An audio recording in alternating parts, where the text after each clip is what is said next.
भारतीय राज्यघटना घटना निर्मिती पाठिंबाच्या तासाला आपण संविधान सभेच्या समिती ज्या आहे त्याचबरोबर संविधान सभेची इतर कामं जे आहेत ते आपण पाहिलेली आहेत. संविधान सभेच्या समित्यामध्ये फक्त एकच जी समिती आहे महत्त्वपूर्ण मसुदा समिती, तर त्या मसुदा समितीची माहिती आपण पाठिंबाच्या तासाला पाहिलेली आहे, ज्यामध्ये एकूण किती सदस्य आहेत, त्या सदस्यांचं असणारं जे कार्य आहे हे कार्य आपण पाठिंबाच्या तासाला पाहिलेलं आहे. म्हणजे एकूण संविधान सभेच्या ज्या काही समित्या आहेत त्या समित्यापैकी सर्वात महत्त्वाची समिती म्हणजे ड्राफ्टिंग कमिटी, की ज्या समितीची स्थापना 29 ऑगस्ट 1947 रोजी झालेली होती आणि त्याच्या अध्यक्ष जे आहेत ते डॉक्टर बाबासाहेब आंबेडकर यांच्या अध्यक्षतेखाली ही समिती स्थापन झाली होती. आणि ज्या समितीमध्ये एकूण 7 सदस्य होते, जे 6 सदस्य आणि एक अध्यक्ष असे एकूण 7 व्यक्ती ज्या आहेत या मसुदा समितीमध्ये होते. आता मसुदा समिती जी आहे त्या मसुदा समितीने मसुदा तयार केला. विविध समित्यांच्या तरतुदीचा विचार करून भारताच्या घटनेचा पहिला मसुदा त्यांनी तयार केला. आणि पहिला मसुदा कधी तयार केला त्यांनी, तर तो प्रकाशित करत असताना फेब्रुवारी 1948मध्ये. आता ह्या मसुदा समितीनं मसुदा तयार करत असताना इतर देखील वेगवेगळ्या ज्या काही समिती होत्या त्या समित्यांच्या तरतुदींचा विचार केला आणि त्या तरतुदींचा विचार करून पहिला मसुदा तयार केला घटनेचा. आणि तो पहिला मसुदा फेब्रुवारी 1948मध्ये प्रकाशित करण्यात आला. भारतीय जनतेला मसुद्यात सुधारणा सुचवण्यासाठी 8 महिन्यांचा कालावधी देण्यात आला. जनतेची वक्तव्ये, टीका व सूचना ध्यानात घेऊन ऑक्टोबर 1948मध्ये दुसरा मसुदा तयार करण्यात आला. तो संविधान सभेच्या अध्यक्षांना 24 ऑक्टोबर 1948 सादर करण्यात आला. म्हणजे मसुदा समितीचं कार्य बघत असताना ज्या वेगवेगळ्या स्वरूपाच्या ज्या समिती होत्या त्या सर्व समित्यांची तरतूद विचारात घेतली आणि ती सर्व तरतूद विचारात घेऊन फेब्रुवारी 1948मध्ये पहिला मसुदा तयार करण्यात आला. आणि जो तयार केलेला जो काही मसुदा आहे तो प्रकाशित करण्यात आला. आणि प्रकाशित केल्यानंतर भारतीय जनतेला त्या मसुद्यामध्ये सुधारणा सुचवण्यासाठी 8 महिन्याचा कालावधी देण्यात आला, ज्यामध्ये जनतेची विविध स्वरूपाची वक्तव्य असतील, त्या मसुद्यातल्या काही ज्या काही गोष्टी असतील त्या गोष्टीवर जर टीका असेल किंवा जनतेची काही सूचना असेल तर या सर्व गोष्टी ध्यानात घेऊन 8 महिन्यानंतर ऑक्टोबर 1948मध्ये दुसरा मसुदा तयार करण्यात आला. आणि तो जो दुसरा मसुदा होता तो 24 ऑक्टोबर 1948 रोजी संविधान सभेचे जे अध्यक्ष होते डॉक्टर राजेंद्र प्रसाद, कायमस्वरूपीचे अध्यक्ष, तर त्या डॉक्टर राजेंद्र प्रसाद यांच्याकडे तो सादर करण्यात आला. आणि तो मसुदा सादर केल्यानंतर त्या घटनेची स्वीकृती करण्यात आली. डॉक्टर बाबासाहेब आंबेडकरांनी 4 नोव्हेंबर 1948 घटनेचा अंतिम मसुदा सभेसमोर मांडला. बघा, मसुदा मांडत असताना सर्वप्रथम जो काय मसुदा होता, पहिला मसुदा जो आहे तो फेब्रुवारी 1948मध्ये प्रकाशित केला होता. आणि फेब्रुवारी 1948मध्ये प्रकाशित केल्यानंतर 8 महिन्याचा कालावधी देण्यात आला. 24 ऑक्टोबर 1948 रोजी संविधान सभेचे जे अध्यक्ष होते त्या अध्यक्षांना तो सादर करण्यात आला. आणि त्यानंतर 4 नोव्हेंबर 1948 घटनेचा अंतिम मसुदा सभेसमोर मांडण्यात आला. संविधान सभा ज्या आहे त्या संविधान सभेसमोर अंतिम मसुदा 4 नोव्हेंबर 1948 रोजी मांडण्यात आला. संविधान सभेसमोर तो मसुदा मांडल्यानंतर त्या मसुद्याचं 3दा वाचन व चर्चा झाल्यानंतर 26 नोव्हेंबर 1949 घटना स्वीकृत करण्यात आली. मूळ घटना आपण जर पाहिली तर त्या मूळ घटनेमध्ये एक प्रास्ताविका, 22 भाग, 8 अनुसूची व 395 कलमे होती. तर सध्या एक प्रास्ताविका, 25 भाग, 12 अनुसूची व 465 कलमे आहेत. आता आपण भारताचं संविधान आपण जर पाहिलं तर त्या संविधानामध्ये देखील 26 नोव्हेंबर 1949 या तारखेचा उल्लेख करण्यात आलेला आहे. म्हणजे डॉक्टर बाबासाहेब आंबेडकरांनी 4 नोव्हेंबर 1948 रोजी घटनेचा अंतिम मसुदा संविधान सभेत मांडला. त्या मसुद्याचं 3दा वाचन करण्यात आलं, त्यावर चर्चा करण्यात आली आणि 26 नोव्हेंबर 1949ला ही घटना स्वीकृत करण्यात आली. आणि या तारखेचा उल्लेख देखील जी काही संविधानाची जी प्रास्ताविक आहे त्या प्रास्ताविकेमध्ये देखील याचा उल्लेख करण्यात आलेला आहे. आणि या दिवशी भारतीय जनतेने संविधान सभेच्या माध्यमातून घटना अंगीकृत व अधिनियमित करून स्वतः प्रत अर्पण केलेली आहे. आपण 26 नोव्हेंबर 1949चा जर विचार केला तर 26 नोव्हेंबर 1949ला ज्यावेळी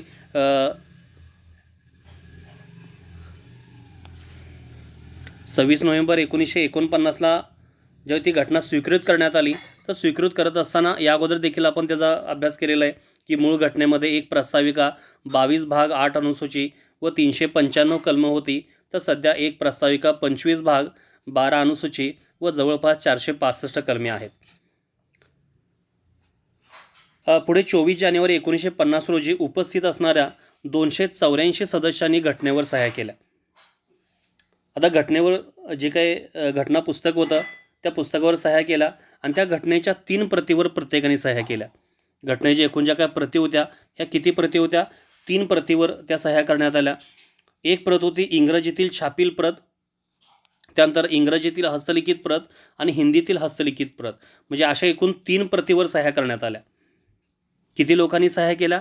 तर सह्या करत असताना 284 लोकांनी सह्या केल्या. 284 लोकांनी जे आहे किंवा 284 जे सदस्य होते या 284 सदस्यांनी सह्या केल्या. किती सह्या केल्या? तर 3 सह्या केल्या, कारण 3 वेगवेगळे त्या ठिकाणी पुस्तकं होती संविधानची. तर त्यामधली एक जी काय प्रत होती ती इंग्रजीतील प्रिंटेड होती, छापील प्रत होती. दुसरी जी आहे ती इंग्रजीतील हस्तलिखित प्रत होती आणि तिसरी जी आहे ती हिंदीतील हस्तलिखित प्रत होती. घटनेवर सर्वप्रथम जी काही सही आहे, पहिली सही जी आहे ती पंडित नेहरू यांची, तर अध्यक्ष या नात्याने डॉक्टर राजेंद्र प्रसाद यांनी त्यावर पहिली सही केली व शेवटची सही जी आहे ती फिरोज गांधी यांची झाली. म्हणजे अशा प्रकारे जी घटनेची स्वीकृती जी आहे ती स्वीकृती मिळाली.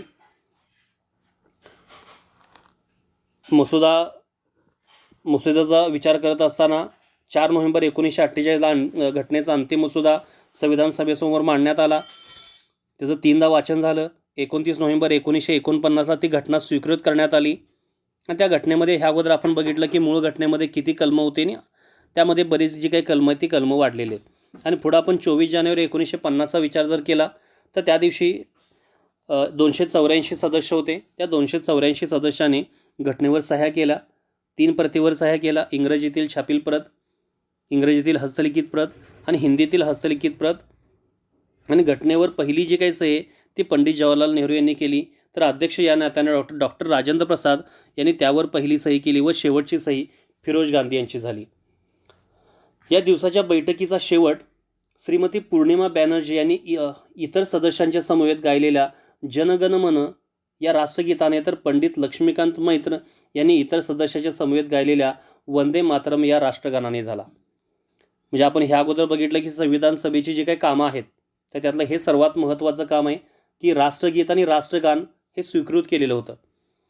आणि राष्ट्रगीत सर्वप्रथम कुणी गायलं?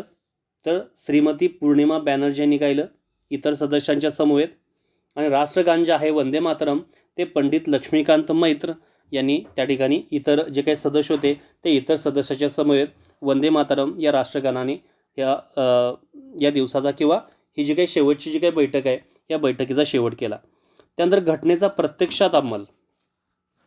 आता आपण बघितलं की घटना स्वीकृत केली, कधी स्वीकृत केली, कोणी स्वीकृत केली, किती सदस्य होते, किती लोकांनी त्यावर सह्या केल्या, त्याचबरोबर राष्ट्रगीत आणि राष्ट्रगान ते स्वीकृत केलं.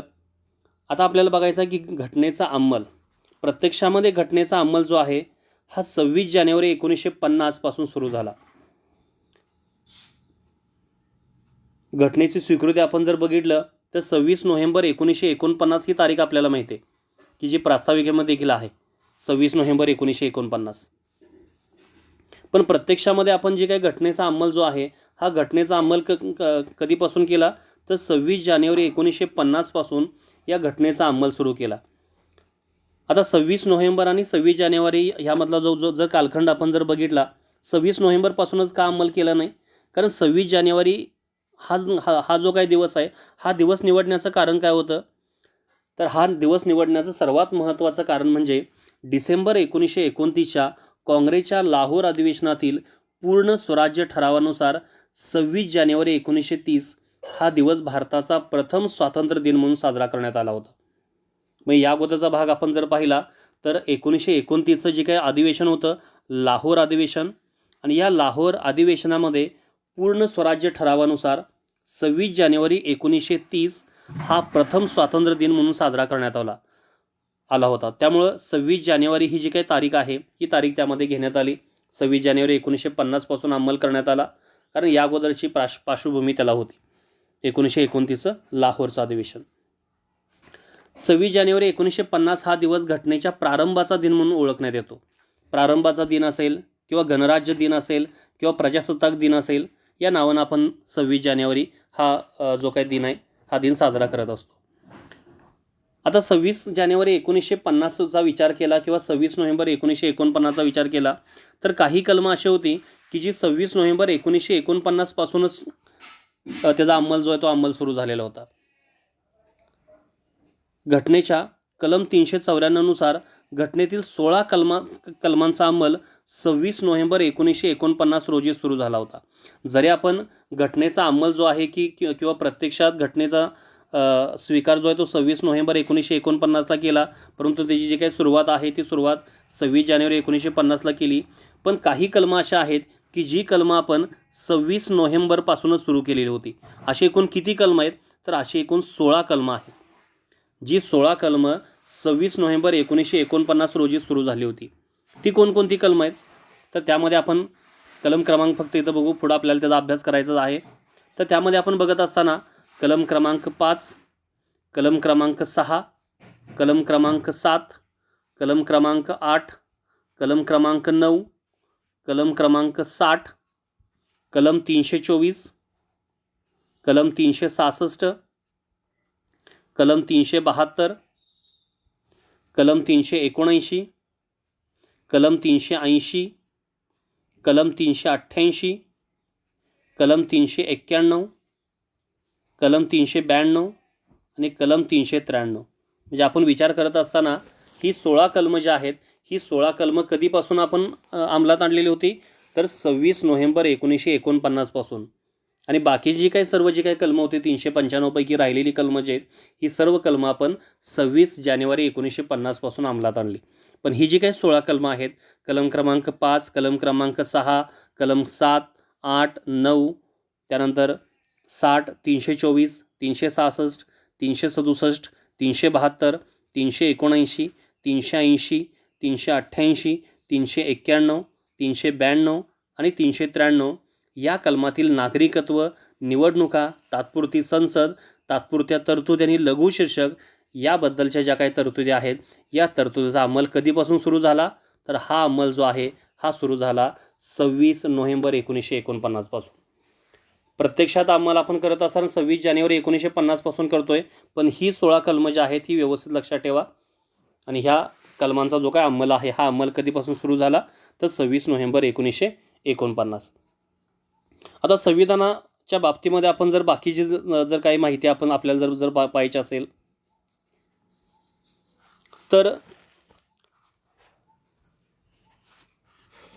या संविधानासाठी जो काही कालावधी जो काय लागला किंवा आपली जी काही घटना आहे ती घटना तयार करण्यासाठी एकूण जो काही कालावधी आहे हा कालावधी 2 वर्ष 11 महिने आणि 18 दिवस एवढा लागला. आणि या कालावधीमध्ये एकूण जो काही खर्च आहे हा खर्च आला 64 लाख रुपये. या कालावधीमध्ये एकूण 11 सत्र झाली. स्वातंत्र्यपूर्व काळामध्ये 4 सत्र आणि स्वातंत्र्यानंतर 7 सत्र असे एकूण 11 सत्रामध्ये जे काही काम आहे हे काम झालं. आणि हे काम करत असताना किंवा घटना तयार करत असताना 60 देशांच्या राज्यघटनेचा किंवा 60 देशांच्या घटनेचा अभ्यास करून विचार करून भारताची जी काही राज्यघटना जी आहे ती राज्यघटना तयार करण्यात आली. एकूण 11 सत्राचा विचार करत असताना त्या 11 सत्राच्या दरम्यान संविधान सभेने जवळपास 166 दिवस काम केलं आणि त्यापैकी 114 दिवस जे ते घटनेतील जो काही मसुदा होता त्या मसुद्यावर चर्चा करण्यासाठी वापरण्यात आले होते. बघा, हा घटनेचा अंमल आपण बघत असताना पुन्हा एकदा आपण बघू की 26 जानेवारी 1950 पासून अंमल हा सुरू झाला. काही कलमं अशी होती, एकूण 16 कलमं अशी आहेत की ज्या कलमांचा जो अंमल आहे हा 26 नोव्हेंबर 1949 पासूनच सुरू झाला.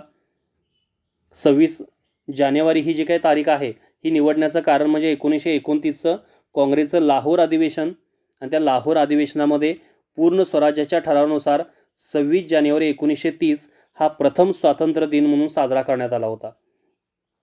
ही पूर्ण घटना तयार करण्यासाठी एकूण कालावधी लागला 2 वर्ष 11 महिने आणि 18 दिवस.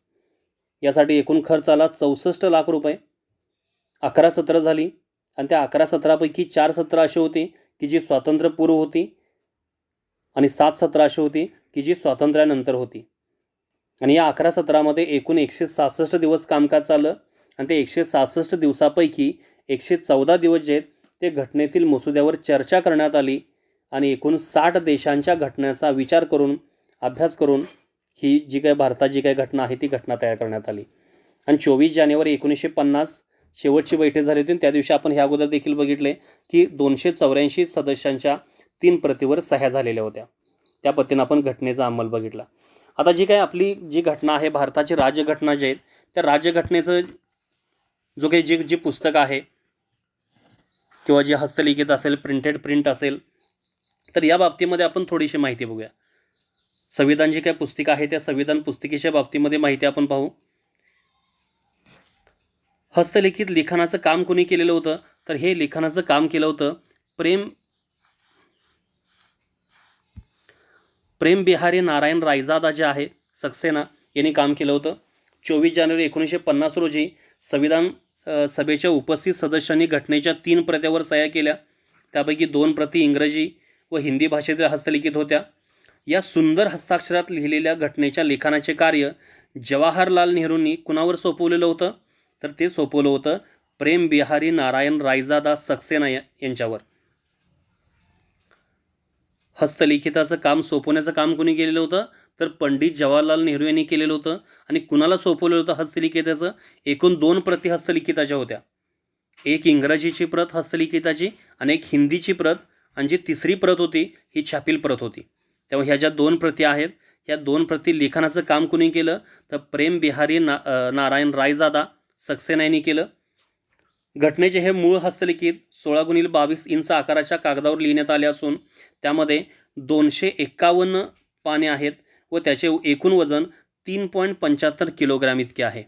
म्हणजे ह्यामध्ये आपण जर ही मूळ घटना आपण जर पाहिली तर त्या मूळ घटनेमध्ये एकूण किती पानं आहेत तर 251 पानं आहेत आणि त्याचं वजन किती आहे 3.75 किलोग्राम हे वजन आहे.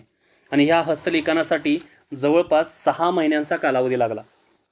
हे हस्तलिखित पूर्ण करण्यासाठी प्रेम बिहारी नारायण रायजादा यांना जवळपास 6 महिन्यांचा कालावधी लागला.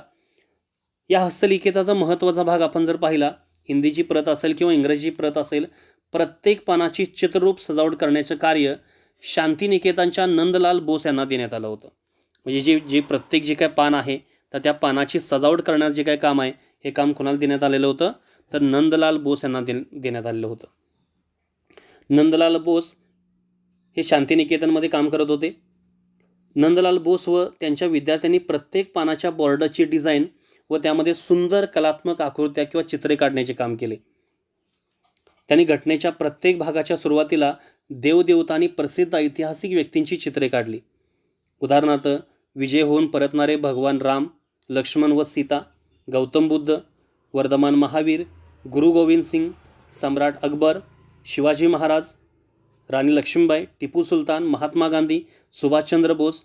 तर या प्रकारचे ऐतिहासिक व्यक्तींची जी काही चित्र आहे ती चित्र त्यामध्ये काढलेली होती. काही ठिकाणी देवदेवतांची चित्र त्यामध्ये होती.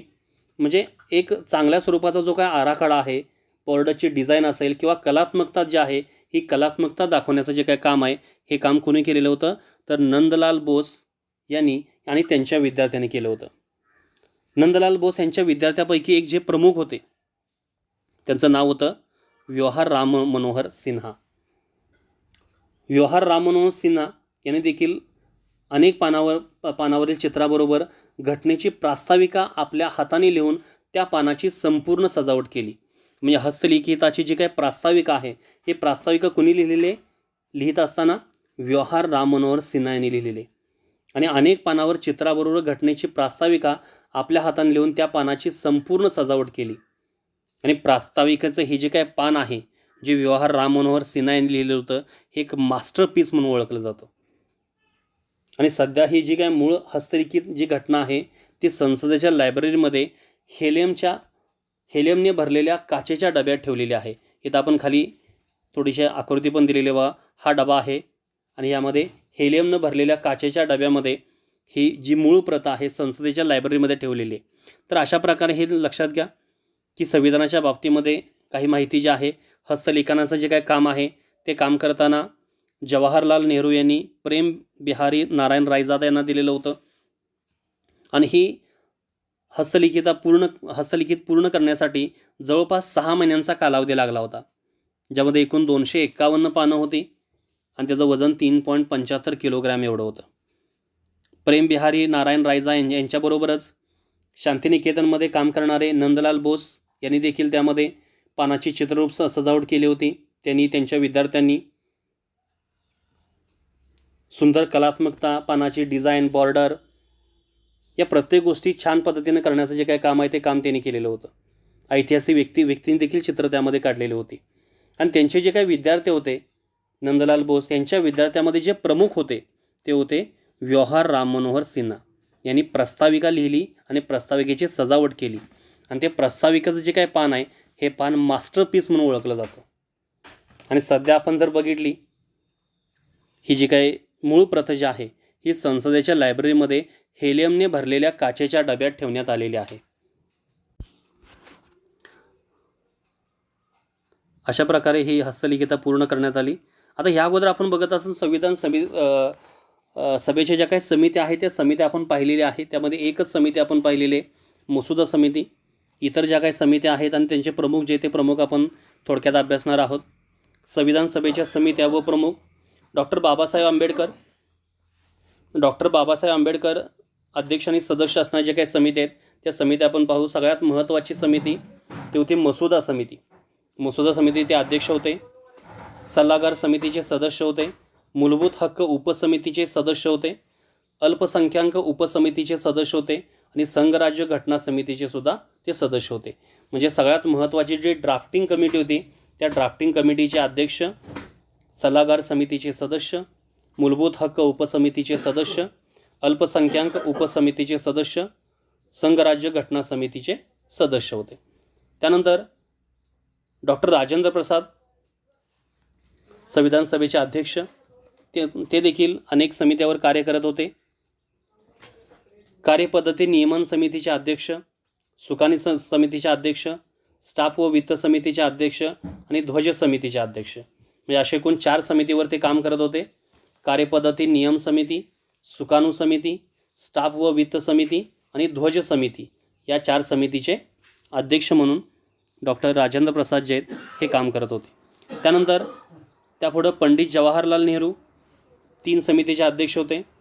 संस्थानिकांशी चर्चेसाठी समिती, संघराज्य अधिकार समिती आणि संघराज्य घटना समिती या 3 समितीवर अध्यक्ष म्हणून पंडित जवाहरलाल नेहरू हे कार्य करत होते. एकूण 3 समित्या, संस्थानिकांशी चर्चेसाठी समिती, संघराज्य अधिकार समिती आणि संघराज्य घटना समिती. त्यानंतर सरदार वल्लभभाई पटेल हे देखील 3 समित्यावर कार्यरत होते. मूलभूत हक्क उपसमिती, प्रांतिक घटना समिती, पश्चिम बंगाल व पूर्व पंजाबसाठी अल्पसंख्याक सुरक्षापायांबाबत उपसमिती अशा 3 समितीवर हे काम करत होते. मूलभूत हक्क उपसमिती, प्रांतिक घटना समिती, त्याचबरोबर पश्चिम बंगाल व पूर्व पंजाबसाठी अल्पसंख्याक सुरक्षापायांबाबत उपसमिती या समितीवर सरदार वल्लभभाई पटेल जे आहेत हे अध्यक्ष म्हणून काम करत होते. त्याचबरोबर ह्या ज्या महत्त्वाच्या समित्या आहेत त्या समित्या आपण पाहिल्या. त्यामध्ये डॉक्टर बाबासाहेब आंबेडकर महत्त्वाची मसुदा समितीचे ते अध्यक्ष होते आणि इतर अनेक ज्या काही समिती होत्या त्या समितीचे सदस्य म्हणून काम करत होते. त्याचबरोबर डॉक्टर राजेंद्र प्रसाद कार्यपद्धती नियम समिती, सुकाणू समिती, स्टाफ व वित्त समिती, ध्वज समिती. त्यानंतर पंडित जवाहरलाल नेहरू संस्थानिकांशी चर्चेसाठी समिती, संघराज्य अधिकार समिती आणि संघराज्य घटना समिती. त्यानंतर सरदार वल्लभभाई पटेल मूलभूत हक्क उपसमिती, प्रांतिक घटना समिती, पश्चिम बंगाल व पूर्व पंजाबसाठी अल्पसंख्याक सुरक्षापायांबाबत उपसमिती या समितीवर ते काम करत होते. त्याचबरोबर इतर देखील अनेक समिती होत्या. त्या समितीची नावं फक्त आपण पाहू. योग्यता समितीचे आल्हादी कृष्ण अय्यर हे अध्यक्ष होते. ऑर्डर ऑफ बिझनेस समिती KM मुंशी. संविधान सभेच्या कार्यावरील समिती. आता संविधान सभेच्या कार्यावरील समिती जी आहे ही भारतीय स्वातंत्र्याच्या कायद्याखाली निर्माण झाली होती. म्हणजे जे अध्यक्ष GV मावळणकर होते ते कायदे पंडित होते आणि कायदा करण्याची काय पद्धत होती त्यामध्ये त्या कायदेमंडळाचे अध्यक्ष म्हणून ते काम करत होते. तर संविधान सभेच्या कार्यावरील जी काही समिती आहे ती जी व्ही मावळणकर, हाऊस समिती पट्टाभी सीतारामय्या, अल्पसंख्याक उपसमिती जे बी कृपलानी, अजून एकदा बघा हे योग्यता समिती Alladi Krishna Iyer, order of business समिती के एम मुन्शी, संविधान सभेच्या कार्यावरील समिती जी व्ही मावळणकर, हाऊस समिती पट्टाभी सीतारामय्या, अल्पसंख्याक समिती जे बी कृपलानी, पूर्वोत्तर सरहद्द आदिवासी व आसाम वगळलेली व अंशतः वगळलेली क्षेत्रे उपसमिती, पूर्वेत्तर सरहद्द आदिवासी व आसाम वगळलेली व अंशतः वगळलेली क्षेत्रे उपसमिती, याचे अध्यक्ष होते एच.सी. मुखर्जी. वगळलेली व अंशतः वगळलेली क्षेत्रे आसाम व्यतिरिक्त गोपीनाथ बारडोले व ए.व्ही. ठक्कर. नागरिकत्वावरील तदर्थ समिती एच वरदचार्यर हे त्या ठिकाणी अध्यक्ष होते. त्यानंतर चीफ कमिशनरांच्या प्रांताबाबत समिती एन.जी. अय्यंगार, चीफ कमिशनरांच्या प्रांताबाबत समिती एन.जी. अय्यंगार. संविधानातील वित्तीय तरतुदीवरील तज्ज्ञ समिती एन.आर. सरकार. संविधानातील वित्तीय तरतुदीवरील तज्ज्ञ समितीचे जे अध्यक्ष होते ते अध्यक्ष होते एन.आर. सरकार. तर अशा प्रकारे ह्या ज्या काही समित्या आहेत त्या समित्या आपण पाहिलेल्या आहेत. संविधानाचं काम बघत असताना, मसुदा तयार करत असताना ह्या अनेक समित्यांनी वेगवेगळ्या स्वरूपाच्या तरतुदी मांडल्या होत्या. त्या तरतुदीवर चर्चा झाल्यानंतर घटना निर्माण झालेली आहे किंवा घटनेची निर्मिती केलेली आहे. तर अशा प्रकारच्या ह्या समिती आहेत. तर त्या समितीनंतर अशा प्रकारे आपण आज विविध स्वरूपाच्या ज्या काही समित्या आहेत, संविधान सभेवर कार्य करणाऱ्या ज्या काही समित्या आहेत त्या समित्या पाहिल्या. समित्यांचे प्रमुख जे आहेत हे प्रमुख आपण पाहिलेले आहेत. त्याचबरोबर संविधानाबाबत जी महत्त्वपूर्ण माहिती आहे हस्तलिखिताच्या बाबतीमध्ये आपण ती माहिती पाहिलेली आहे. त्याचबरोबर घटनेचा अंमल कधी सुरू झाला आणि घटनेची स्वीकृती असे घटक जे आहेत हे घटक आपण आज पाहिलेले आहेत. उद्याचा जो काय तास आहे त्या उद्याच्या तासाला आपल्याला डॉक्टर बाबासाहेब आंबेडकरांच्या बाबतीमध्ये डॉक्टर बाबासाहेब आंबेडकर संविधान सभेत कसे निवडून आले, त्यांनी कोणकोणत्या समितीवर काम केलं, त्याचबरोबर संविधान सभेतील ज्या महिला ज्या होत्या तर त्या महिलांच्या बाबतीमध्ये माहिती जी आहेत आणि संविधान सभेची सत्र जे आहेत ही सत्र आपण काय करणार आहे पुढचा जो काय तास आहे या पुढच्या तासाला आपण पाहणार आहोत. Okay, thank you.